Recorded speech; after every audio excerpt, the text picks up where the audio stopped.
আমরা একটা ডিম ফেলেছি।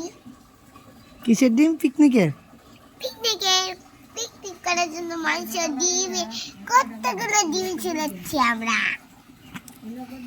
আমারই দিকে ভিডিও করে আসে। এরপরে আমরা এখন কি করছি জানো বন্ধুরা? পিকনিকের জন্য আমরা ডিম ছেলাচ্ছি খাবার জন্য। এর জন্য আজকে বলো তো বন্ধুরা কে আসবে?